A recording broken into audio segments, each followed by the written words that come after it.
Thanks for joining us this morning. We're conscious that we're still and will be in unprecedented times in the coming weeks and months. Fortunately at Cricket Australia, we're being really well advised by everyone from the government to other experts, and decisive action so far has served us really well, touch wood. And so we're continuing in that vein. You'd be aware that a decision's been made at the state and territory chairman level, together with Earl Eddings, our chairman, to cancel the Sheffield Shield final, which is really disappointing, but it's the right thing to do in the circumstances.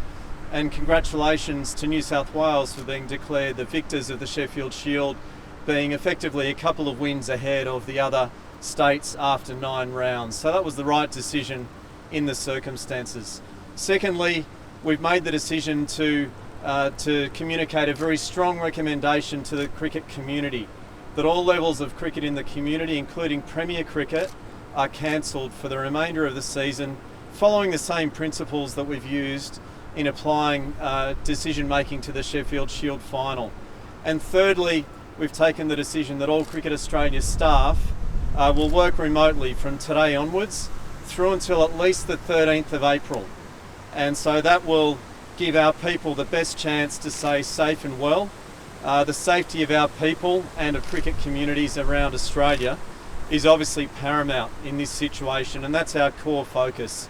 I'd like to express our appreciation to all of the state and territory chairs and CEOs. We've been collaborating deeply at both of those levels in recent days, and we've had whole of sport decision making that has been sensitive and decisive with the safety of our people and the community in mind. Because there is a bigger picture. We all love cricket, we love sport, but there's a bigger issue here, and cricket's intent on playing our part as leaders in sport to help the nation address this curve of coronavirus, and hopefully before too long we see a positive impact on that based on the actions we're taking and that other leaders in the community, in sport, in business, in government are taking themselves. So I'm happy to take your questions. And were there any specific directions to the players, both the nationally contracted and state players, right now as to what they need to do? We've obviously taken advice from the government around keeping a safe distance from each other, and our contracted players won't be in a workplace anytime soon. But obviously we're sharing the government advice with all of our people, whether they be our players or other employees, and that advice is relevant to all. And that club level, you said that was a recommendation, or so are they allowed to make their own decisions as whether they go ahead? So I'm conscious that around the country a lot of cricket clubs existed in the 1800s, well before Cricket Australia was formed. Over that very long period of time, they've been led by really capable voluntary administrators who are leaders in their communities. We've got a role to be informed from the likes of the government and other experts, and to then provide advice and recommendations. But it's the role of those leaders who we trust and have trusted in some cases for well over 100 years to make the best decisions for their communities based on their advice, just as we're seeking to do for cricket more broadly. Is there any thoughts of giving the Shield another When we were assessing the situation as it related to the Shield final, there were a number of questions. Do we play the final? If we don't play the final, or is it postponed? Do you not declare a winner? But it was unanimously agreed. I think it was perhaps helpful, while we had, after round 9, we had 5 of the 6 states still in contention to win the Shield, which was fantastic. But we did have New South Wales 12 points clear at the top of the table. So credit to New South Wales, and to be open, that probably made our decision making a little easier, given that they had such a gap on the field. There's a lot of talk in the AFL about extending their season back to November into December. Would the World Cup definitely go ahead here, or So at a bigger picture level, we're really hoping that all forms of sport can be played again in a few weeks or a few months' time. None of us are experts in this situation, obviously, so our hope is that we're back in very much normal circumstances come October, November, when the Men's T20 World Cup is to be played. And at this stage, we're planning on November 15 to have a full house next door here at the MCG to inspire the world through men's cricket, as the women's cricketers did here just last week. What about those various things? I'm not sure what the capacity of that is. Certainly we would intend to work collaboratively and support the AFL and other winter sports codes through this period. We do have it a little bit easier at this stage given the timing of our season, so it's only fair that we do work really collaboratively and supportively with them. At the same time, there's a World Cup plan for October, November. We've got agreements in place with the Victorian State Government, the MCC, for the venue, and our assumption is that they go ahead as planned, but all sports can be expecting support from us in the meantime. Is the AFL to reach out to you at any stage to sort of gauge what they can possibly do with regards to the ground access later? We haven't spoken to the AFL about that, or they haven't approached us about that. I think all sports appropriately are addressing what's in front of us. We've been on conference calls with the AFL and other sports determining how to navigate this situation. We've had federal government advice fed into those calls. The Deputy Chief Medical Officer has been involved, so it's really been discussions that acknowledge that there's a bigger picture at play here of the health of the community, and that's been the focus, as you'd appreciate. Immediately to obviously a lot of concerns around travel and some of your decisions. What about the IPL or contracted players particularly? Can you make a call to recommend they do or don't go? We can provide advice. We're conscious that Australian players are individually contracted to the IPL, and the time will certainly come very soon when players will be really interested and leaning on our perspective as their leader, if you like, to advise them in that regard. And then there'll also be a perspective from the BCCI and their IPL division within that, and together with the BCCI and with our players, I'm sure we'll reach the best possible decisions, or players will reach the best possible decisions in uncertain circumstances.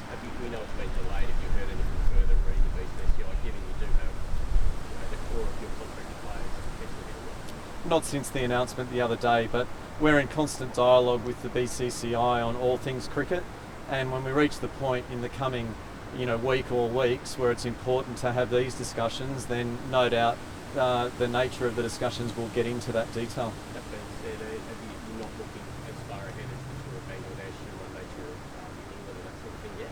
Not at this stage. All I'd say on those is that we hope that they can go ahead, because if they're going ahead, it means that the Australian community and the worldwide community are in better shape than we are just now in relation to coronavirus. When would they have to make a call on say I don't know precisely, but I would envisage that it's perhaps a number of weeks out from the tour. Kevin, do you foresee the major sports getting together to talk about contingency planning and I suppose looking ahead if things do drag on in terms of a longer term scenario and maybe start to affect maybe the next cricket season after that? Absolutely. The seven largest professional and participation sports in Australia, including ourselves, have an industry association, as you might be aware. We meet regularly. Our most recent call was yesterday, more broadly around the current state of play and taking advice from the government and the Deputy Chief Medical Officer. So we'll continue to work through that, just as we did recently in relation to the bushfire crisis as well, where we resolved as sports collectively, rather than setting about the rebuilding of communities, sport by sport, the importance to community of sports working together and getting the most out of every dollar to rebuild communities after the bushfire crisis, and also to rebound from coronavirus. I would anticipate we'll have a similar approach. So is it a case where you put the usual competitiveness between you to one side for the medium term, I guess? There's absolutely a bigger picture here of the health of the community, and not just in Australia either, worldwide. So we're working closely with New Zealand Cricket, Cricket South Africa, because of the cancellation of recent tours. We discussed the BCCI a moment ago. So there's an international lens as well, and we're doing our best to collaborate across other sports in Australia and also with other ICC members worldwide. To the extent that we can, yes. There's a lot of business as usual activities, if you like, that need to continue, albeit all of our people are working remotely. We've just had a conference call of Cricket Australia's executive team now, because we're not in the same place, and we're really conscious that there is a crisis to deal with, and I hope that we're dealing with that decisively and with the best information possible. And at the same time, the world and sport is going to emerge from this situation like it has from every other crisis in the long history of the world. And we're really conscious that we need to be dealing with the elements of cricket, all of which are going to be remaining after coronavirus, and make sure that we're proactively planning rather than putting those to one side. You're saying that you made a call in the No, we haven't. So as you know, we tend to announce the international schedule in terms of venue allocations by about the end of April each year, and at this point in time there's no change to those plans. We're working through the standard process of engaging with the states and territories and with our board to make well-balanced decisions around it, and we would anticipate at this stage an announcement by the end of April, as we'd previously suggested. Oh, look, at this stage it's too early to be discussing scheduling detail like that. We're focused on the crisis that's facing the country and the world right now. That's far bigger than any scheduling discussions in cricket, and as much as we need to keep working on those decisions, we're also not going to bring them forward. So we're trying not to push them back, but we're not bringing them forward, and end of April is our timeline.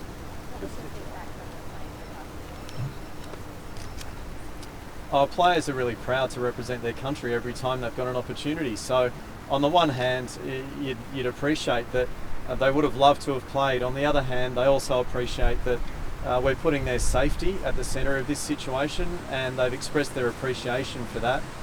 In saying that, we're just doing our job because we have to put the safety of our people and of cricket communities at the heart of all of these decisions. Okay, you've had obviously the game cancelled, but is there an early sense of what that broader impact might look like moving forward, or is it too early to say? We're working through scenario plans around that now. As you'd appreciate, we're in uncertain times, and it's difficult to project precisely what will transpire over the next number of months, but we will be working through with advice from experts externally as to what are the various scenarios that are plausible, how likely are they, and how would we plan to deal with each of them. So we're moving now from, I guess, management of the onset of coronavirus as a critical incident. We're moving from that to how do we guarantee the continuity of our business and our organisation beyond that. So moving from the reactive to the more proactive, and forming a team of business continuity experts that work through all of that over the coming months. Kevin, in terms of the contingency, talking together as comps, does that include discussion of the various different financial states of the different leagues and sports and governing bodies? Obviously, not everyone's got the same I suppose, amount of cash in reserve, as it were. Absolutely, and I think the discussions at an industry level for sport, I guess that what we have in common is that engagement with communities and the way that sport can bring communities together and inspire them like very few other things in life. The financial circumstances of each sport are matters for each sport. In saying that, we'll support the winter sports wherever we can, but I wouldn't envisage that extends to a common financial pool, if you like, given that the circumstances of each sport financially are their business.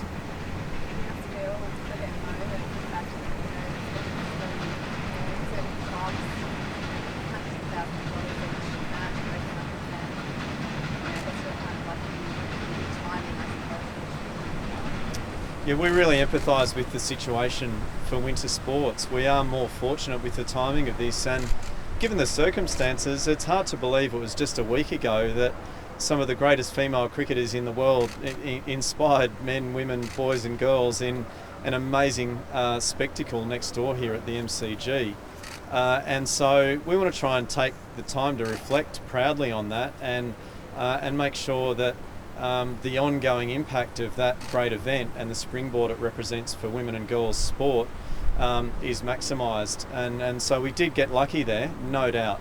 And we'll do what we can to support our colleagues in other sports through the winter who are going to be harder hit by this.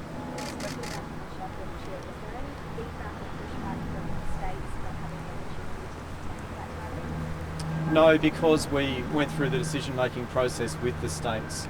So yesterday and in recent days there's been conference calls of all of the chairs of the state and territory associations, conference calls with all of the CEOs of the state and territory associations. So when it comes to matters that impact our members across states and territories, we don't make those decisions in isolation. We make them collaboratively with input from each of the states and territories.